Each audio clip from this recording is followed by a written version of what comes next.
Hey Potter people, it's Riley. Today I have a book review over Clockwork Angel by Cassandra Clare. The book is published by Simon & Schuster Teen, and it has 480 pages in the U.S. hardcover edition, and it was published 2010. The book is the first in the Infernal Devices, which is a prequel series to the Mortal Instruments.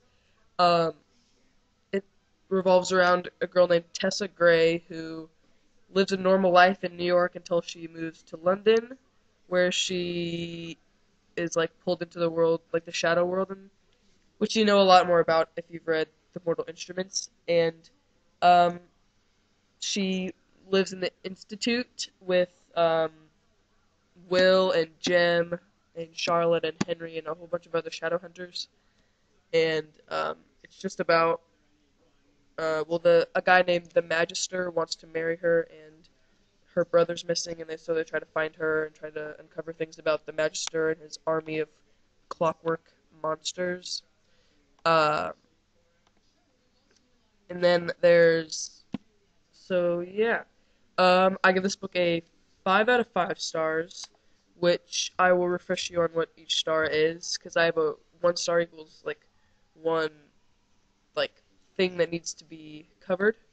Um, 1 star is for character development. 1 star is for plot.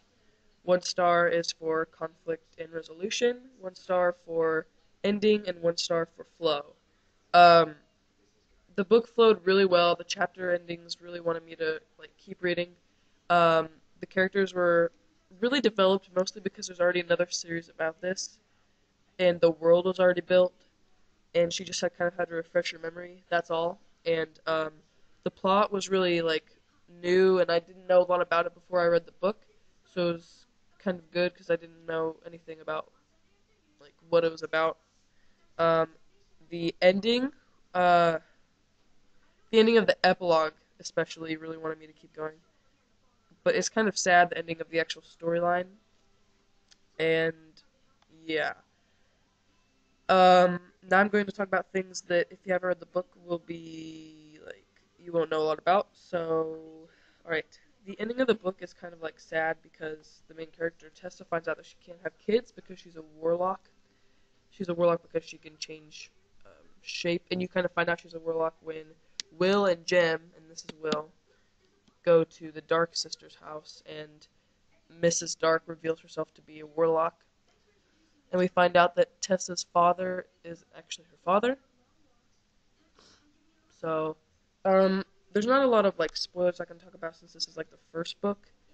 I can talk about things that I liked that had to do with events in the book. I liked the vampires and things. I liked I just really like the whole like Magister storyline, and like De Quincy not being the real Magister and Mortmain being the Magister. And I liked Camille and Magnus's little storyline because I really like Magnus. So it was really cool to see him again in this book. Um, so yeah, the sequel to this one is Clockwork Prince, and it is supposed to come out about fall of this year. Um, so check this out, and I would read the Mortal Instruments before this, even though this is the prequel series. It just builds the world already for you. And so yeah, once again, this book got a 5 out of 5 stars, and it's by Cassandra Clare, and it is Clockwork Angel.